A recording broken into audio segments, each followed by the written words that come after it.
Pak Ali melihat gejolak ekonomi global yang mana juga berdampak pada ekonomi RI, sebetulnya dilirik dari sektor properti sendiri, Anda mengapatinya seperti apa sih Pak Ali? Ini kalau kita berdasarkan data ya sebetulnya dalam beberapa siklus properti resesi global itu saya bukan bilang dampaknya nggak ada, dampaknya ada, tapi relatif tidak signifikan ya. Karena kalau kita lihat dalam beberapa siklus resesi global 2008, 2018, ekonomi Indonesia masih tumbuh kok gitu. Jadi nggak terlalu mengkhawatirkan karena kenapa? Yang penting di sini fundamental ekonomi kita kuat nggak gitu. Ya karena 99% itu yang beli properti kan masyarakat Indonesia gitu, ya gitu ya. Meskipun dampaknya ada gitu, tapi secara data rasanya enggak deh gitu. Yang saya khawatirkan sebetulnya ada negatif mindset saat ini ya. Ini agak jangan sampai kita terbawa negatif. Artinya gini loh, pemerintah Bu Sri Mulyani, Pak Jokowi selalu bilang nih resesi tahun depan akan gelap, awan gelap gitu ya. Itu yang kita tangkap gitu. Kalau yang negatif tuh biasanya kita cepat meresponnya gitu ya.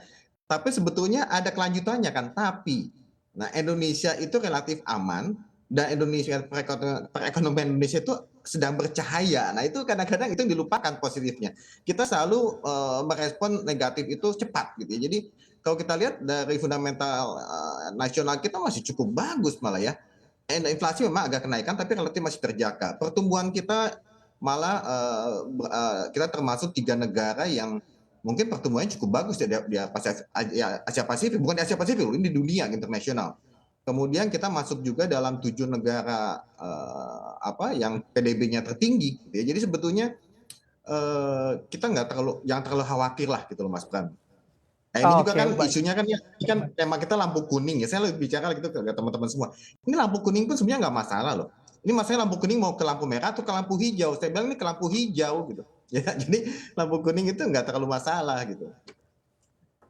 Oke, baik. Lampu kuning begitu ya Pak, arah ke lampu hijau bukan ke lampu merah justru. Nah Iya, ini bukan juga ke lampu merah, betul. jadi kekhawatirannya memang tidak terlalu terasa di sektor properti. Saya akan ke Bu Henny dan juga Bu Olive. Sebetulnya kalau dari pengembang sendiri seperti apa sih Bu kondisinya? Apakah memang untuk daya beli masyarakat terhadap sektor properti ini juga masih tumbuh seiring dengan pemulihan ekonomi yang juga terdampak pandemi COVID-19 ini? Mungkin Bu Henny terlebih dahulu. Oke, ya. Kemarin kita baru aja launching di Agustus 2022 lalu dan terbukti kita jualan hampir 225 unit dengan value 271 miliar. Berarti apa? Which means masih ada marketnya.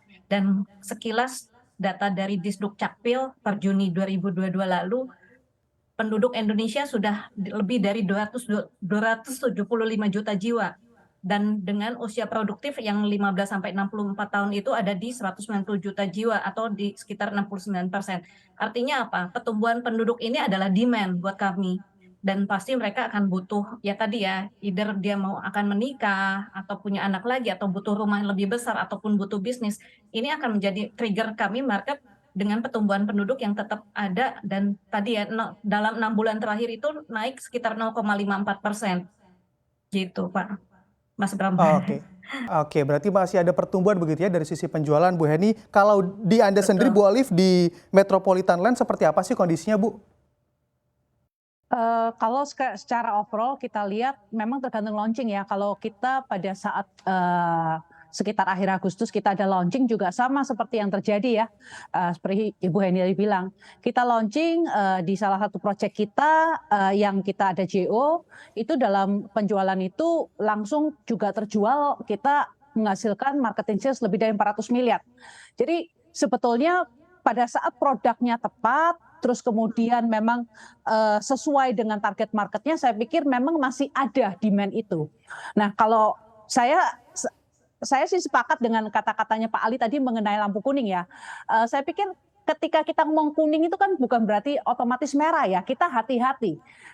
Sama seperti ketika Pak Jokowi bilang awan gelap, itu kan bukan berarti semua mati ya, semua ini ya, semua tidur, bukan seperti itu. Tapi kata-katanya adalah hati-hati. Tapi jangan khawatir, Indonesia tuh masih lumayan bagus gitu loh dibanding yang lain. Tapi bahwa seluruh dunia itu ibaratnya mengalami potensial resesi dan kontraksi, itu kita aware. Tapi Indonesia sendiri masih mentargetkan pertumbuhan GDP di atas 5%. Jadi saya pikir harusnya kita juga nggak terlalu apa ya, takut-takut amat gitu loh. Nah ini kan kadang-kadang apa namanya, pemikirannya resesi, resesi, resesi. Lah itu kadang-kadang itu semua start dari mind ya. Kalau kita berpikirnya negatif, negatif, negatif, ya yang terjadi nanti negatif. Tapi pada saat kita oke, ada seperti ini, kita mesti lakuin apa? Oh ya, kita mesti hati-hati. Tapi kita lakukan strategi ini, strategi itu, bisa terjadi, bisa tetap baik. Nah itu yang sedang kita lakukan baik di Medland, dan saya yakin rekan-rekan developer yang lain juga mengalami hal yang sama. Jadi kalau kayak kemarin ya saya nggak, ini ya ada developer lain yang launching juga barusan juga doing very well, dalam satu hari launching bisa jualan sampai 800-an miliar sekian. Jadi saya pikir tetap market itu ada selama produknya tepat, target market yang disasar itu tepat. Saya pikir harusnya kita tidak perlu terlalu khawatir.